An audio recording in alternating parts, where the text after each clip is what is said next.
Hello, and welcome back to another encouraging, inspiring, and including episode of the Achieving Unity Leadership System weekly podcast, a dialogue where we help turn complexity into execution, chaos into connection, and our purposes into true action.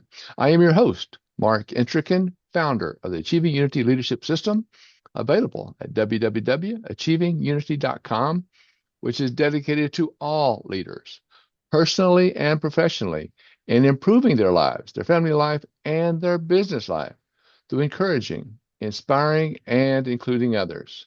We must remember that unity is not a soft skill. It is a leadership discipline. It is not emotional. It is intentional. And I'm going to go through this fast to get this started so we can get to talking to Tim in a second. But let me go through a few things here because as we close Father's Month and the celebration of Father's Day, I am excited to welcome Tim Wade to the Achieving Unity Leadership System podcast. Tim is a men's coach, speaker, and founder of Lionhearted Men, where he helps men discover greater purpose, courage, and connection in their lives, relationships, and leadership. Today, we'll discuss what it means to be a lion-hearted man in today's world, why many men struggle in silence, and how fathers, husbands, leaders, and mentors can build stronger relationships while protecting their emotional and mental well-being. Excuse me. As always, we welcome your questions and comments throughout our conversation. So please send a note and let us know. But first, before we dive into this insightful dialogue, let me briefly introduce my company, Reality Focused Dynamics, where it all began. This is the Achieving Unity Leadership System podcast, where real conversations for leaders navigating division, frustration, and change.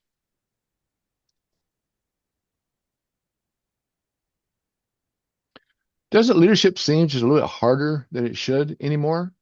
Disconnection seems to be growing. Frustration is draining people, draining teams. Good intentions are colliding with real world pressure. When we say real world pressure, some of that pressure may not be factual, but it is hitting us all. So we must remember, unity is not a soft skill, but it's up to us as a leadership strategy. So what do we mean by achieving unity? It means encouraging progress without enabling dysfunction. We want to be inspiring action without forcing agreement. We want to be including voices while maintaining accountability. And as we do that, keep all those three in focus, that we will be building better businesses, better lives, and a better world, one conversation at a time. Again, I am your host, Mark Intrican, founder of the Reality Focused Dynamics and the Achieving Unity Leadership System. I work with leaders, teams, and families navigating conflict, change, and complexity, helping all to move forward with clarity, with unity, and sustainable action. We want to be focused. And we're going to talk about that more in the next slide because we're going to facilitate on clear, unified, sustainable execution and delivery. So how do you spell focused? Focused. F for facilitate, tough conversations that build trust. And we do it on common ground and shared purpose. We do it clearly through communication and agreements. And we want to be unified. So we have action across the many differences we find every day. But we also want it sustainable. So we have results that last. And with that, we'll receive execution, which is consistent and responsible action. And that provides our delivery from inspired growth and lasting change. So remember, my phone number is 303 Focused, 303-362-8733. If I can ever be of assistance, please give me a call. But we want to promote clear, unified, sustainable action, and we want to do that starting now. So reach out to me to explore coaching, courses, workshops, or speaking engagements to promote unity in leadership. Achieving unity is the path to stronger relationships, inspired leadership, and lasting change. You can also reach me at achievingunity.com, leadership@achievingunity.com, or 303-FOCUS, 303-362-8733, because in today's world of uncertainty, unity is not a luxury. It is a necessity. And again, this is a weekly podcast, and we've got more. Today's guest is going to be awesome. Tim Wade's going to share so much with us. But next week, we have Marla Press, protecting the freedom we work so hard to build in our life and in our work. Then we have Keith Renninson. He's going to be talking about freedom is not doing it alone. How many times do we think we have to do things alone when we don't? We can reach out. Then Dr. Skeena Webb about personal freedom and leadership responsibility. Then Louis Swart.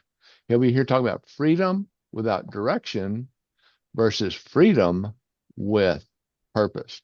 So again, put us on your calendar. Come back every week. Love to hear from you. You want to get in contact with me? I hope so. Always call me at 303-FOCUS, or if you would, take a picture of this screen.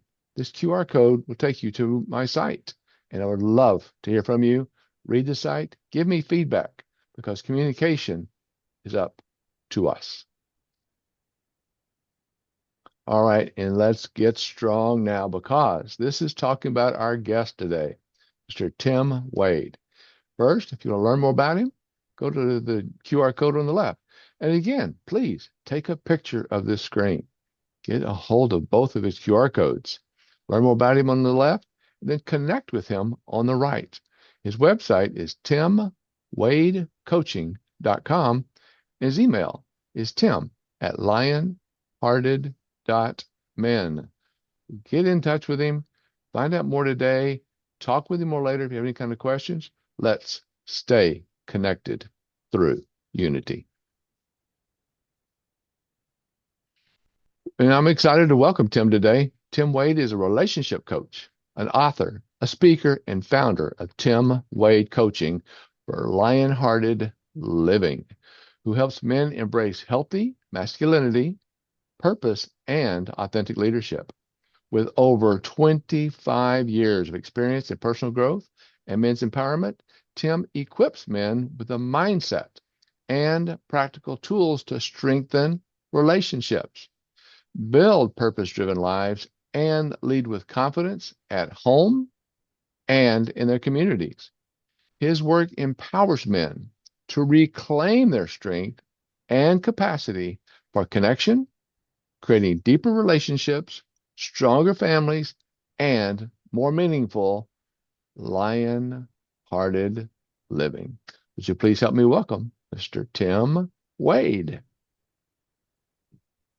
Hey, Tim, how are Hey, you? Mark. I'm good. Thank you for that introduction. Oh, my pleasure. I'm just so impressed by all the things that you do, how you work with people. It's amazing that you can touch so many people for so many good reasons. So if you could, maybe we can start by introduce yourself a little bit and share with us how you got started in men's relationship coaching. Be glad to. Well, I actually got into men's work, as it was called. It's sometimes called that still, back in like 1992.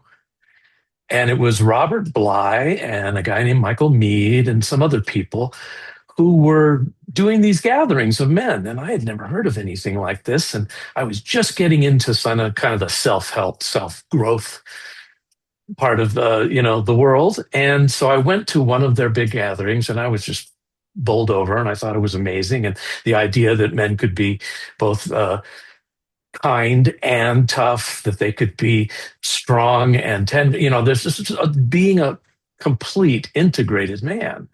And so I kept doing that. On the side, I'd go to men's circles and things like that. And I had another career. I actually had a career in the entertainment business. And in 2008, as you may remember, the world economy went kind of sideways, Crash, and so did yes. my business. Yeah, it went belly up pretty quickly, and I found myself both unemployed and unemployable, it seemed.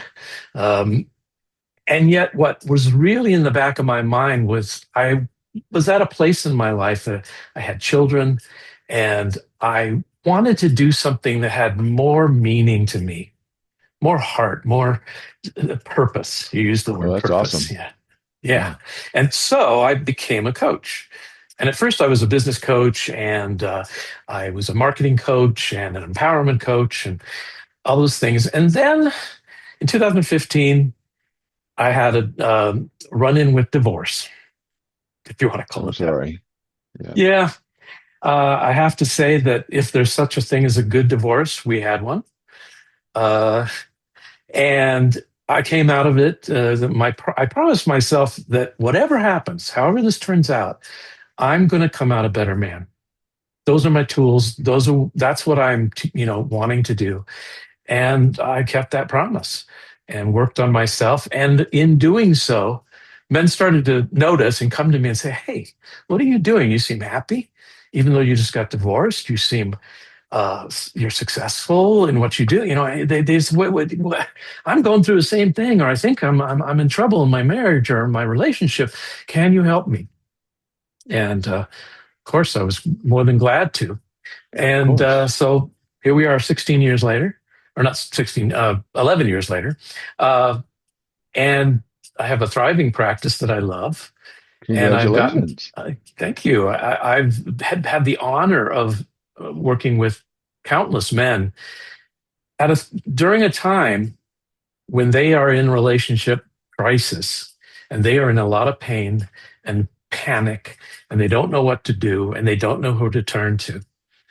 And it really is an honor for me to be able to talk to them and say, you know what, brother, you're going to be okay. You're going to be okay.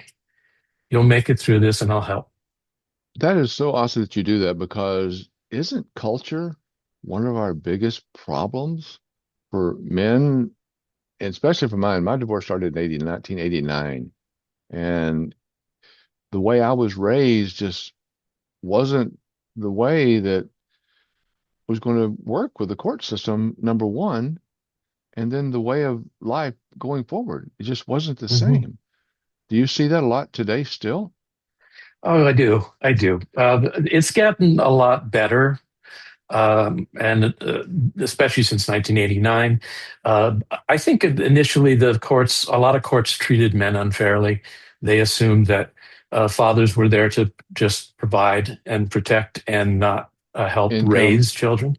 Yeah, Mhm. income and just be the rock and all that. And I'm glad that where I live, the courts were very fair and they wanted co-parenting.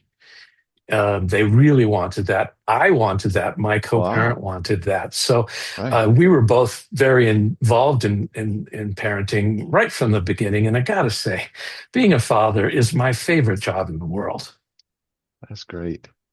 no matter That what. is, yeah.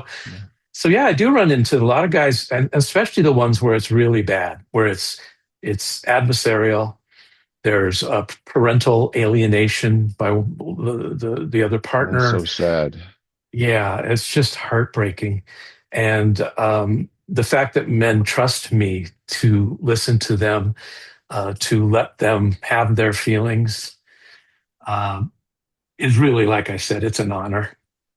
That's beautiful the way you say that. And as you talk about it, what's the biggest goal or priority that you're focused on right now?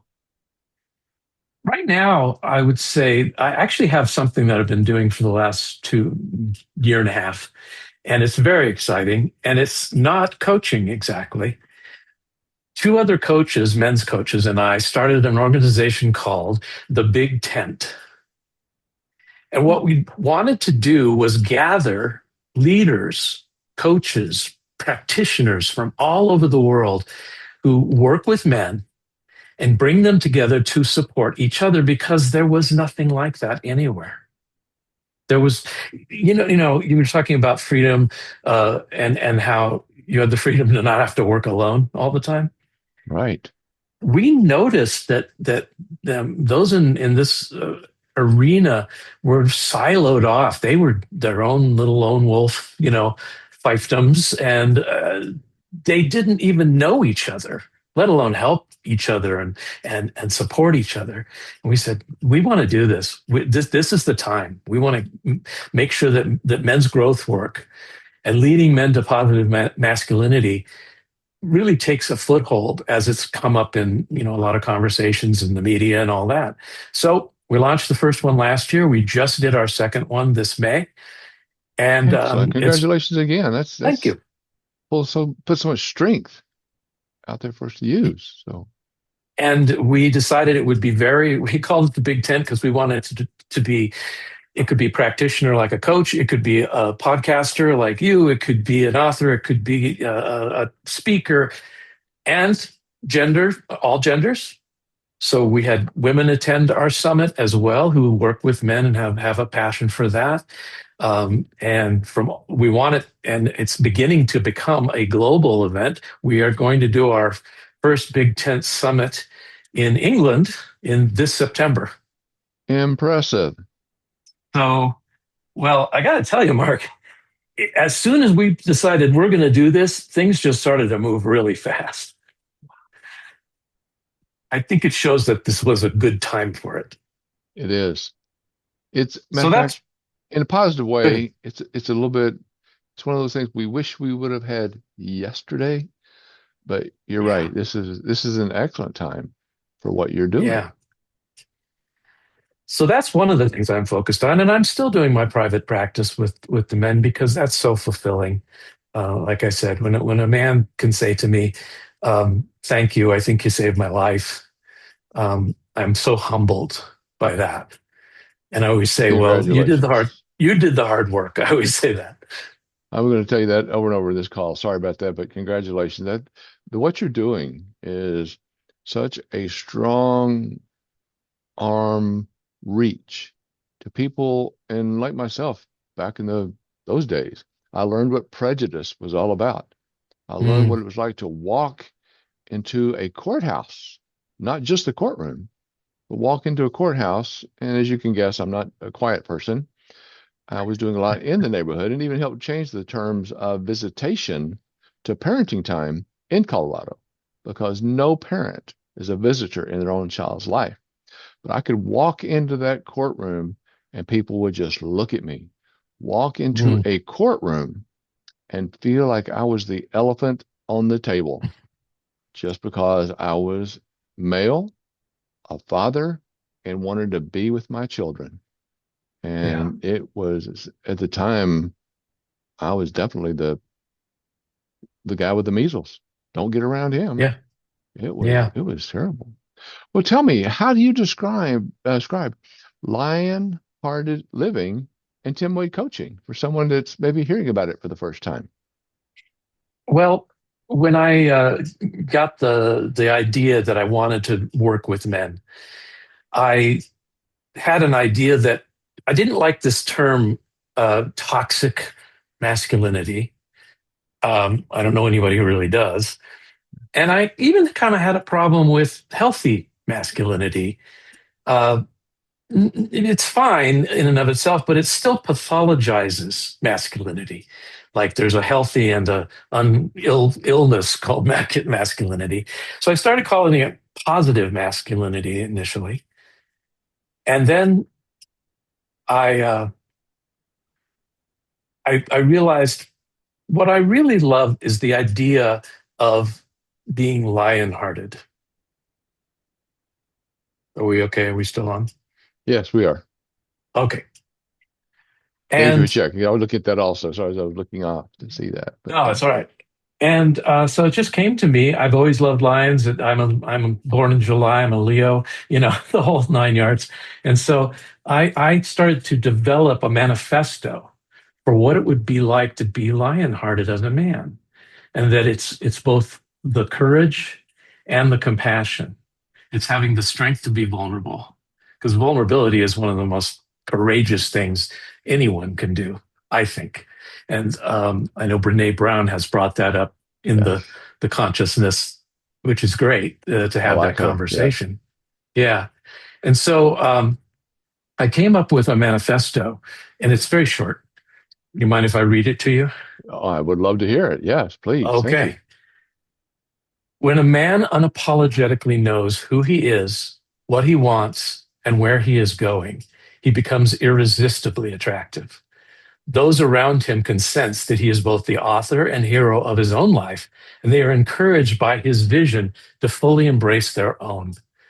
His confidence is genuinely magnetic as he attracts to himself people and experiences that are in line with his values and what he wants to create in his life. His own inner strength makes it possible for him to not only lead himself, but to light the way for others. That is beautiful. That is something that we all need to follow. Is that available on your website? It is. Okay. And Yeah. that's really encapsulates the idea of, for me, of being lion-hearted, that you are first and foremost, you live a life from your values, and you know what your values are. You know who the answer to the question, who am I, is not I'm a doctor and I live in Florida and I have three children, and that's all like a resume. What's the real answer, the deep answer that I lead men through when I coach them is, what's important to you? What are you committed to? What do you value more than anything? And once we come up with this list of those things, uh, it's then putting it into action. How are you going to live within the integrity of your own values and knowing when you step outside that and you can correct it? So that's just one explanation of what I do. That's beautiful. It turned out that the men coming to me, like I said, were in crisis because there was a lot of pain. And I don't know if And you've there, noticed, Mark, but men can be a little stubborn. no, no, no, couldn't be that. Couldn't be us. They're Not us. yeah, yeah, they're the ones. You remember the Black Knight and Monty Python, the Holy Grail? His arms laying on the ground. It's Yes. only a flesh wound. I'm fine. Well, yeah, those guys, the last resort is to get help. I hope Mhm. that I and on the other coaches that I know are helping to change that, but that is the Helping to case. learn, sorry to interrupt you there, but helping to Hmm. improve us on our understanding because that was the way I was. As I mentioned earlier, our culture, I learned that growing up, I was going to be in control. That was the way the father was supposed to be. That was that macho feeling that Hmm. I had learned growing up.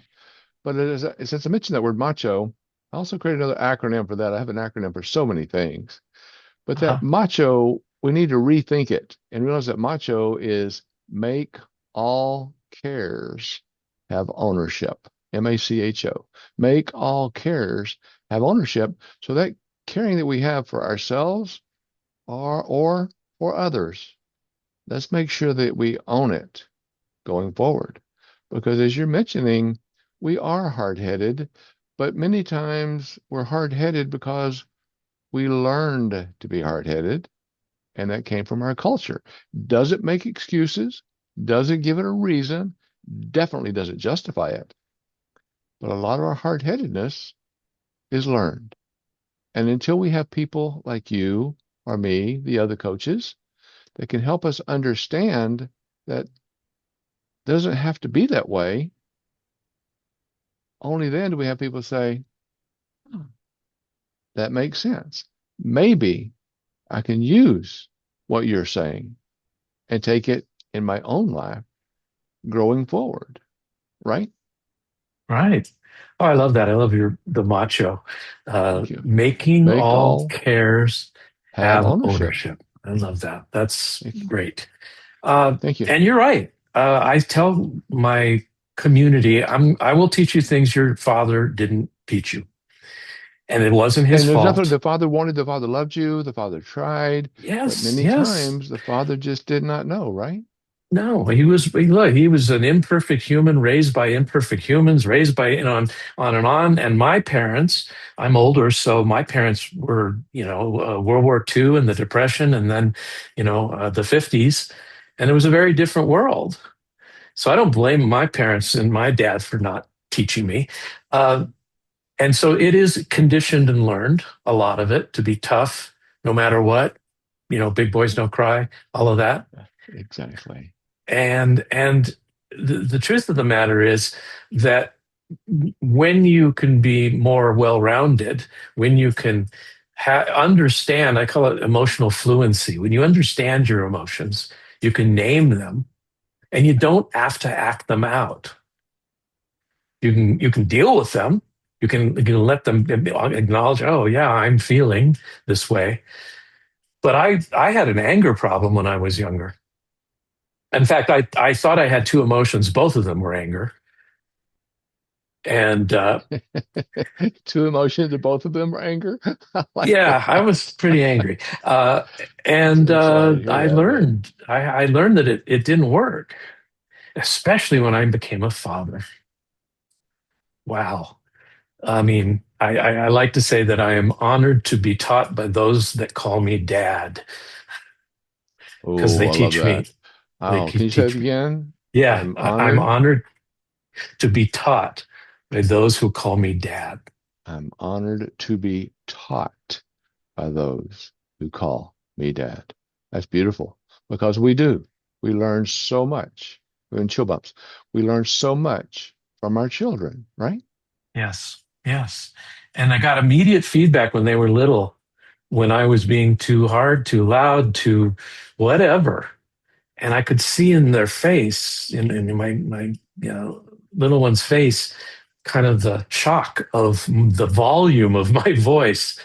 And I think it's Alison Armstrong who says that we don't know how intimidating we can be just in the timbre of our voices. It's like I ask guys, were you ever accused of yelling when you know for full well you weren't yelling? Hands go up. It's like, Hmm. well, you're not aware of how your energy comes across. And I saw it in my kids. And I started to learn how to get down on their level, talk to them gently, let them talk to me, listen to them, all of those things. And it was an eye opener in a big way. So I have to say that being a man who can admit that he has a vulnerable side is, like I said, very attractive, actually. Hmm. People It are is. drawn to you. And that is so true. And Brene Brown talks about that so much in one of her tapes, CDs, MP3s, one Yeah. of her programs. I have 90 Conant and I have them all on audio. But yes, and that vulnerability, like you said, is not a detriment to our lives.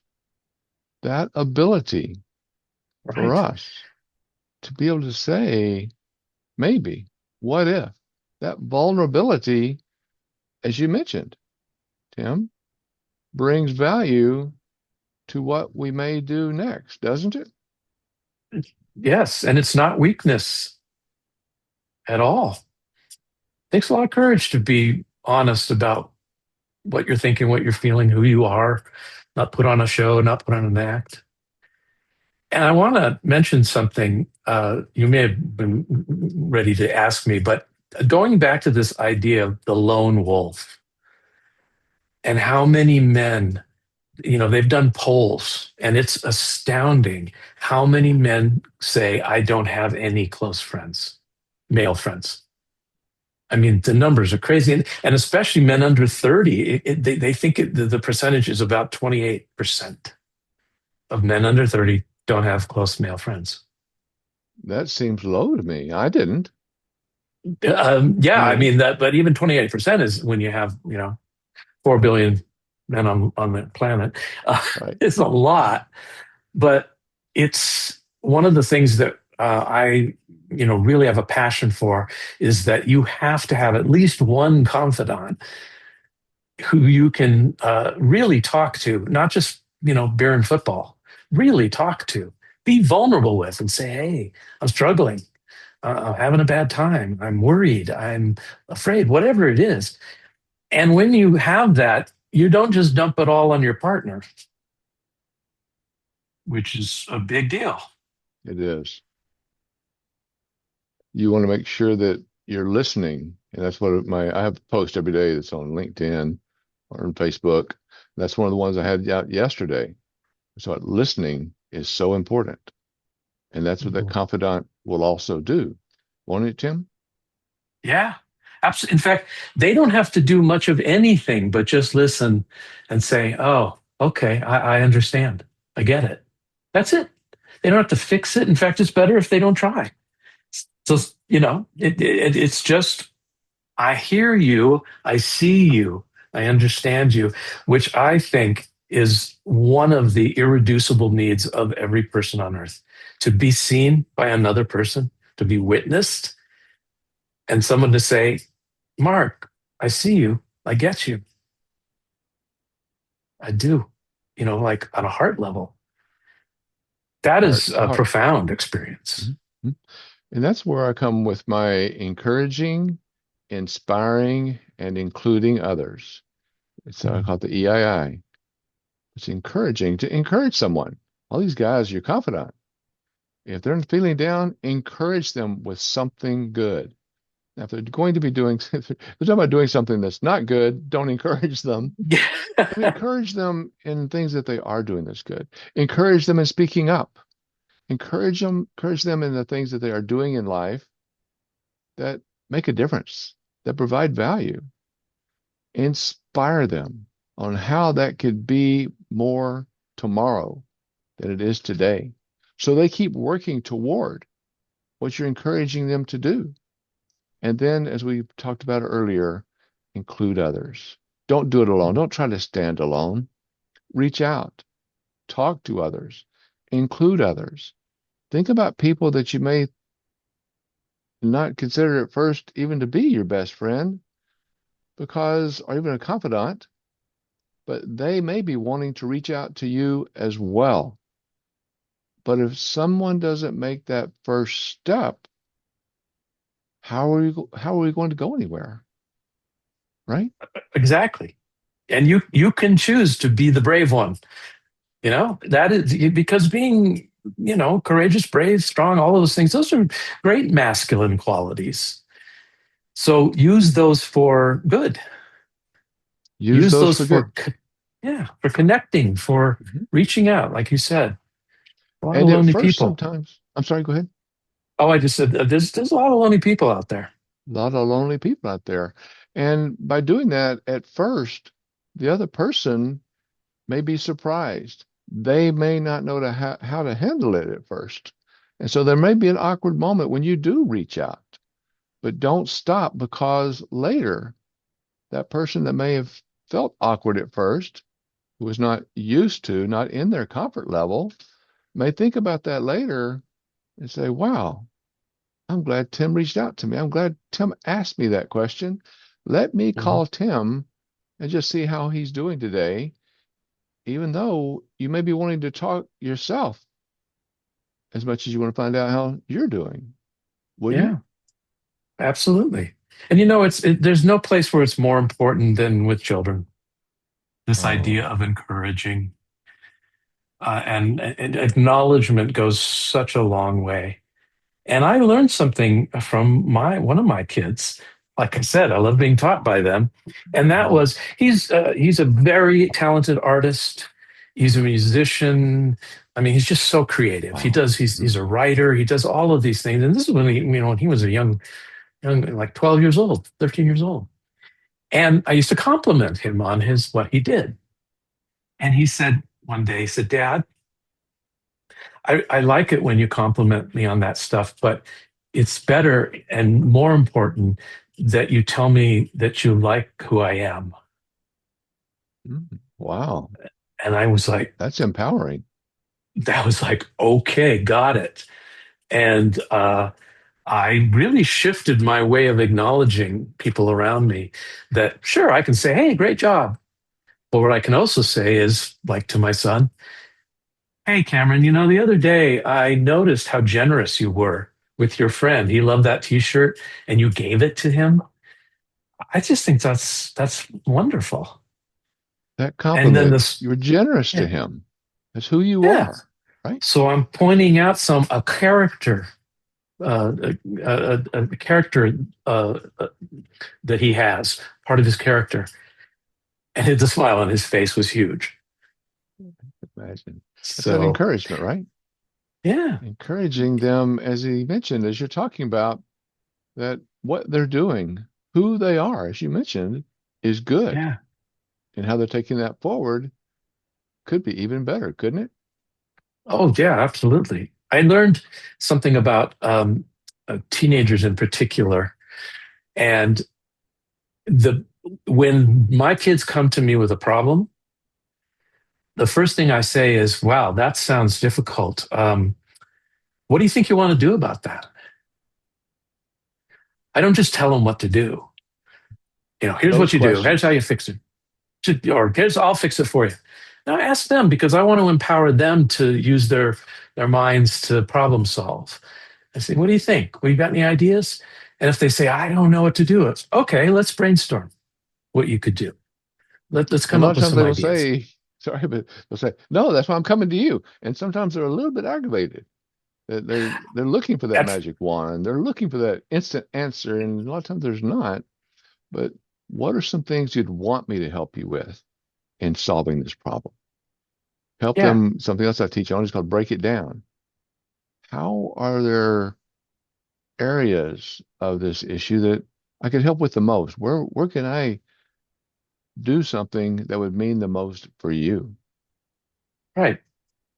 And my kids are now used to it. So, you know, when they come to me with a problem, they go, I know, I know, I know. What am I going to do about it? And I said, well, we'll work on it together. Absolutely. And then you step out of the director role of just pointing and saying, go in there, and you become kind of partners in a way Mhm. in brainstorming. And it's all age appropriate, right? You Of know, course. but I found that to be very effective. That's good. And as you work with these men and the things that you do, Tim, can you tell us a little bit more about it? You have the Confident Man Ranch Retreat and also Mastering Your Mojo Mexico Retreat. What are Absolutely. these and what goes on there? Oh, that's one of my favorite things to do is the live retreats. Really is. And I have a business partner, and we do the retreats together. And we started back in I guess 2017, um, and we wanted to do a retreat that was in kind of in nature. And he raised horses. That's one of the things he did. And he said, I want to do a men's retreat about the stuff that he's a men's coach with horses. And so we found a ranch close by here and made a deal with them to bring in a group of men and then do horse work, not just riding, but ground work. How do you bond with a horse? How do you do join up? How do you do and in doing that, and then we do group coaching and talk about it. And what's great about it is that the horses are an immediate feedback loop for how you're being, how you're coming across. You know, if you're too aggressive and pushing them around, they'll let you know. They don't like that. Or if you're too timid and you can't get them to do anything, they won't move. And trying to move a 1,200-pound animal without them wanting to. Right. So we spend 3.5 days working with the horses and then talking about it and having meals together. And we talk about a lot about relationships and a lot about fatherhood and how you can be a great man, really. And it's a metaphor. And by the end of it, the men, they have a really good idea of when they're being one way or the other. And they take it back home and they realize, oh, that's why I get that reaction from my wife, or that's why, from my kids. And Or so from that's anyone, what right? I mean, that yeah, bonding, like yeah, you're talking about, is huge because, like right. you mentioned, bond with a horse. What? What? It's There's like, a little bit really? of blockage there, isn't there? And there's not, At first. as long as The horse decides at some point that it's not going to run away from you and try to get away, that you're not dangerous, you're not a predator. And it decides that the safest place for it to be is next to you. Now you translate into a relationship, and if you become the safe spot, the safe place, the center of good in your family, Yes. yeah, that's tremendous. And by the way, GQ magazine did an article on us a That's my couple next years question. ago. You're really perfect. Go Oh, I ahead, please. jumped, yeah, and they had heard about what we were doing, and they sent a writer out to write about it. And we said one thing you have to do, no matter what, your writer is going to have to be part of the retreat. They're going to have to bring their own stuff, their own relationship problems, whatever it is they want to bring, not just in the corner taking notes. And I have to say that the gentleman who came, he participated fully. He was awesome. He wrote a Wow. great article, and that links on my website. You can read the article, and he really captured what it's all about. And that GQ is Gentleman's Quarterly, right? Yes, right. So So it's we're a talking men's about men that want to magazine. be professionals, and we're talking about people that Yeah. really want to achieve something in life because sometimes we struggle. We think we're not doing enough, and something that building professionalism and a positive attitude, encouraging us like GQ can do, could be good for a lot of Right. us in building our own life, couldn't it? Oh yeah, absolutely. So that was awesome to get that kind of reach and And recognition. that person to come out there and truly take part. That's Oh impressive. yeah, yeah, and he we stayed in touch with him, and he's a really great. And he was having things that he had things he wanted to work on in his own marriage, so that was perfect. And then after we did that retreat a number of times, we said, well, we can't do one here in Colorado in the snow with horses. Yeah. And a friend of ours said, well, you could go somewhere warm. I don't know why it never occurred to us. It was like, oh, right. And we said, well, do we want to do horses? Do we want to do something different? And we decided we want to go somewhere completely different. We're going to go to Mexico and be on right over to the water or be on the beach.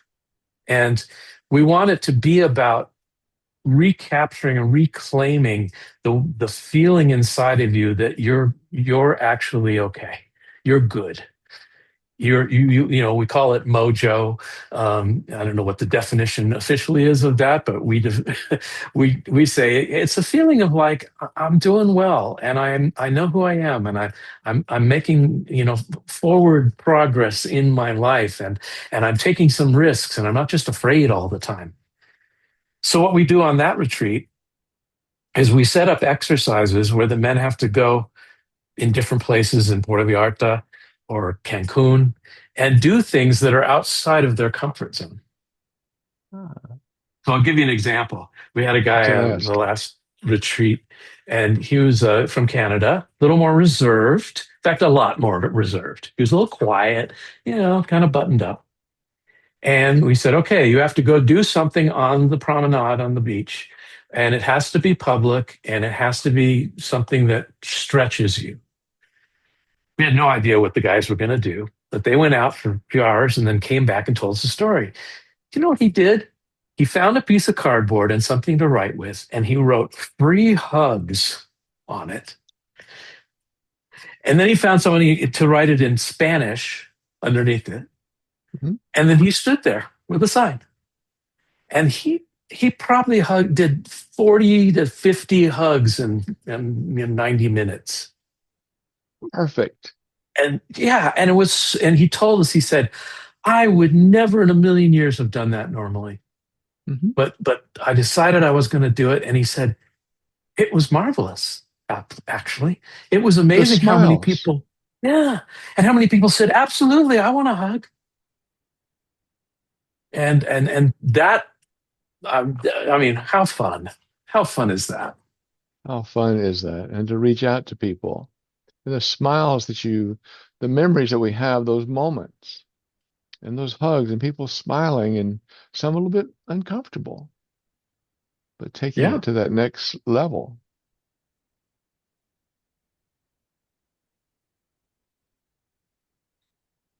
That's excellent.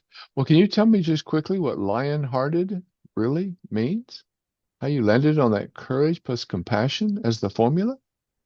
Uh, it really was what I was striving for in my own life. I wanted to be someone who was kind, compassionate, loving, caring.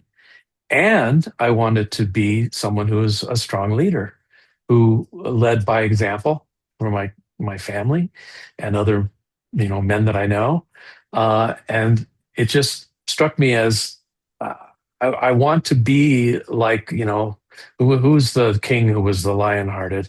Uh, remember which one that was, but Yeah. he was known as someone who was fair, who was compassionate, and was strong. You know and able to do what needs to be done, even if it's difficult. So that's really what that came from, and it grew into the ability to what does it mean to be a great man?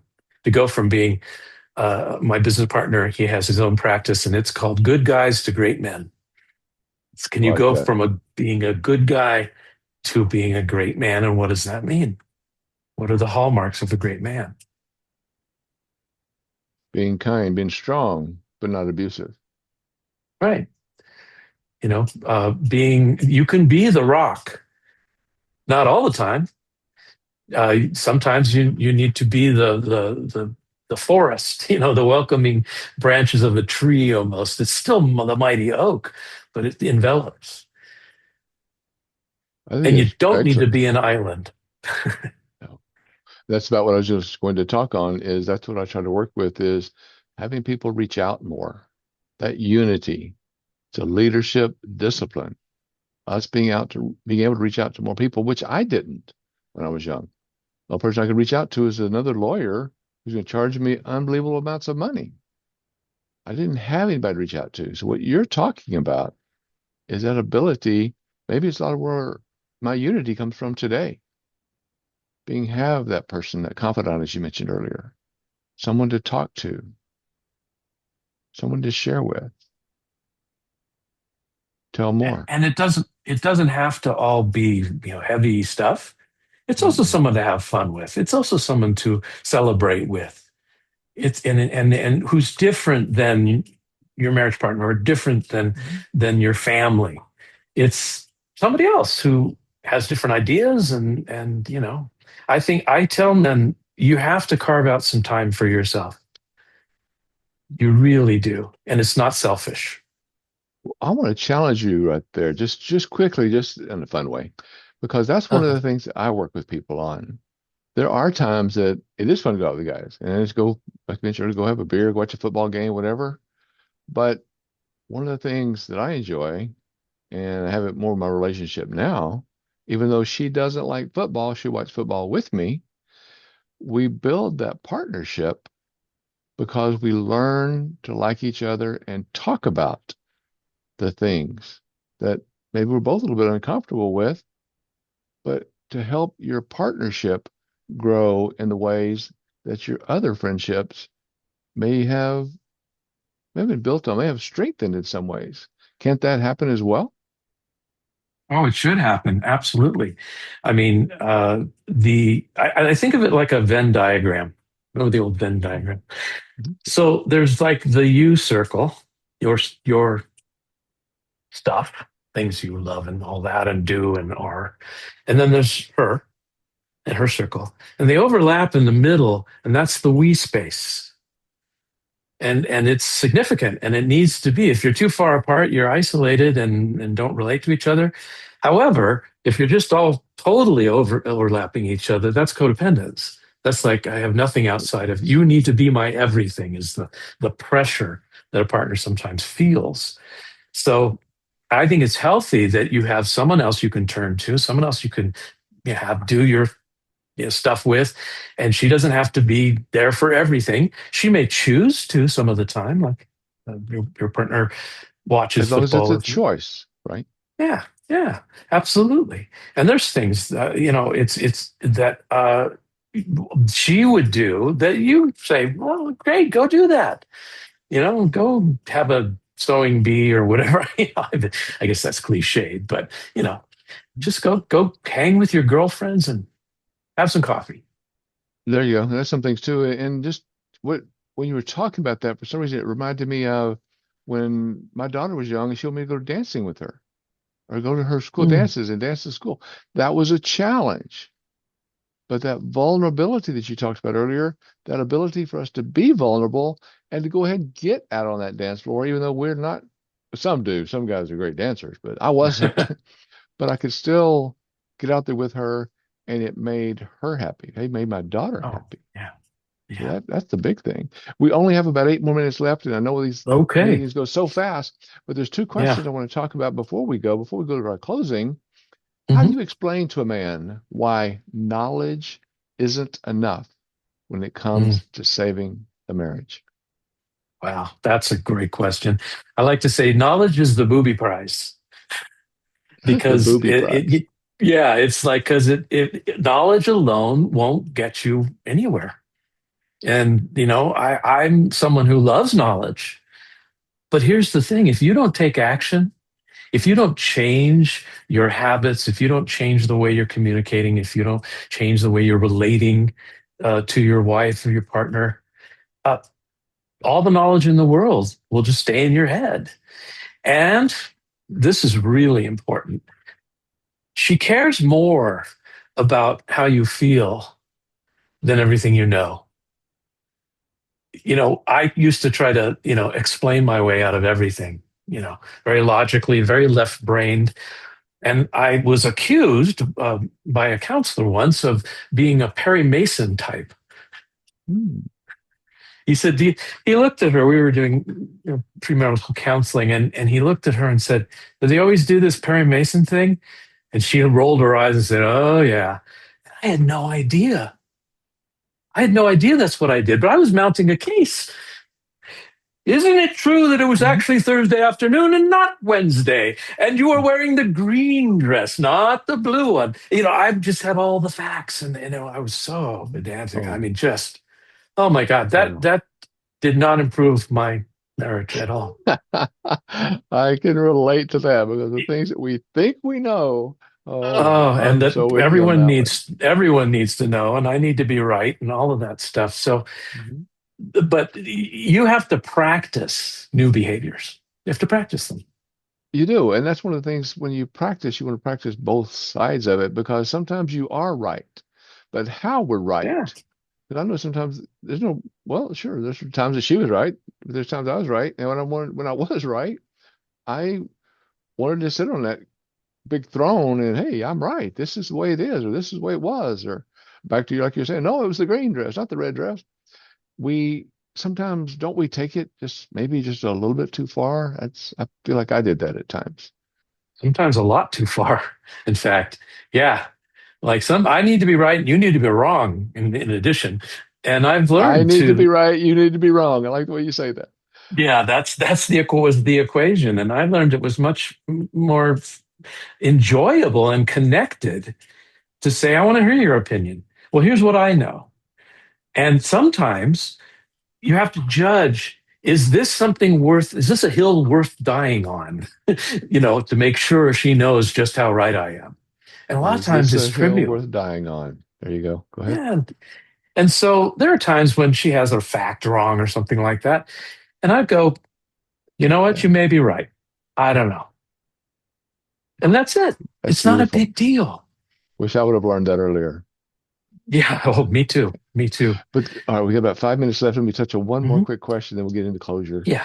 But can you walk us through what a non-negotiable is and how identifying them changes or can change a man's relationship? Mm. Mm. Yeah, Non-negotiable. there's a book that a friend of mine wrote, and it's called "Hold On to Your Nuts." And nuts stands for non-negotiable, unalterable terms. Mhm. And basically, it's your bottom line. It's the things that you go, these are deal breakers in the relationship, in a friendship, in whatever, in a business, whatever.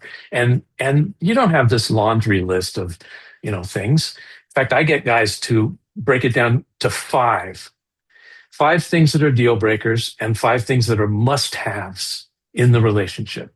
You really, it just wouldn't work if you don't have, and that one might be honesty. Like, just, got to have transparency, honesty.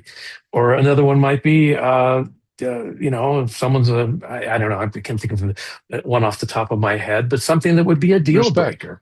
Hmm. Respect, yeah. If there's somebody who's disrespectful all the time, or whatever, or mean, you Accountability, know, responsibility. I have a 15 yeah, word list. I'm go, I always go too okay. far. Well, that's all right But because I just get them but to my focus in on at uh, least five things on either side.